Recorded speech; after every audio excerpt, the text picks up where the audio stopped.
लेकिन जाति को बनाने वाले ब्राह्मण पर हमने कभी अंगुली नहीं उठाई।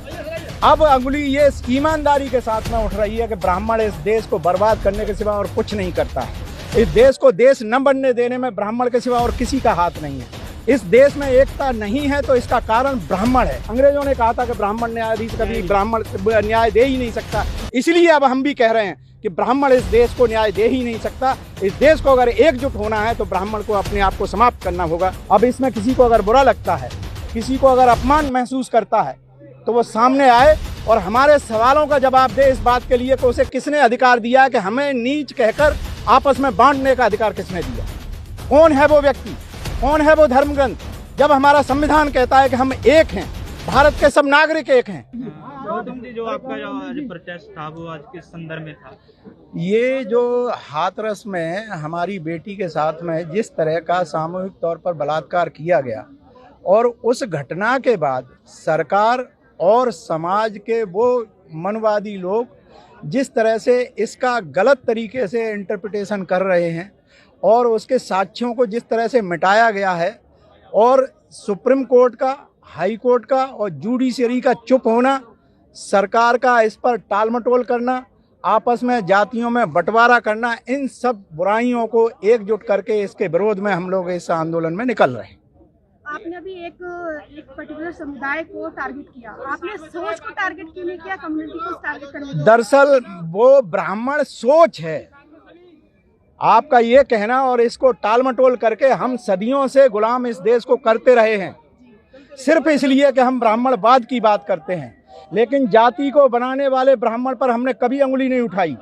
अब अंगुली ये ईमानदारी के साथ में उठ रही है कि ब्राह्मण इस देश को बर्बाद करने के सिवा और कुछ नहीं करता है। इस देश को देश न बनने देने में ब्राह्मण के सिवा और किसी का हाथ नहीं है। इस देश में एकता नहीं है तो इसका कारण ब्राह्मण है, सिर्फ ब्राह्मण है।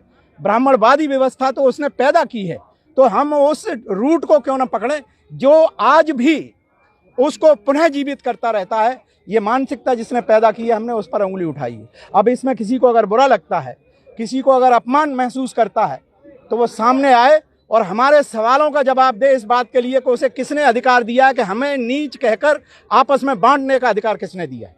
कौन है वो व्यक्ति, कौन है वो धर्मग्रंथ, जब हमारा संविधान कहता है कि हम एक हैं, भारत के सब नागरिक एक हैं।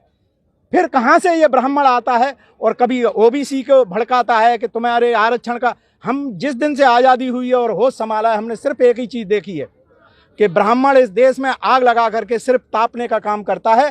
अब उसको टारगेट करना ही पड़ेगा, या तो ब्राह्मण सुधरे और इस देश की व्यवस्था में जिस तरह से उसने जहर घोला है उसको स्वयं मिटाए, वरना हम तो अपने उस जहर को मिटाने के लिए तैयार हुए हैं।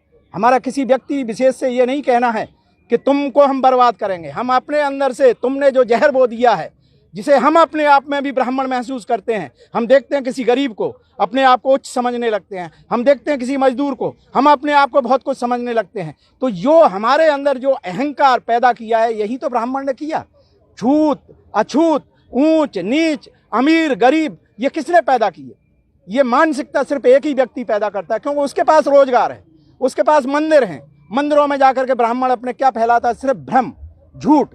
हमें नहीं पढ़ने देता। क्यों नहीं पढ़ने देता है? हमारे बच्चों को पढ़ने की अपेक्षा मंदिरों के आरक्षण के नाम पर या अंधविश्वास के नाम पर, पाखंड के नाम पर हमें बांटता ही तो है। उसको रोकने के लिए अब हमें जरूरी है कि सिर्फ हमें एक ही को टारगेट करना चाहिए, अगर वो न्यायाधीश होगा। अंग्रेजों ने कहा था कि ब्राह्मण न्यायाधीश कभी ब्राह्मण न्याय दे ही नहीं सकता, इसलिए अब हम भी कह रहे हैं कि ब्राह्मण इस देश को न्याय दे ही नहीं सकता। इस देश को अगर एकजुट होना है तो ब्राह्मण को अपने आप को समाप्त करना होगा। धन्यवाद।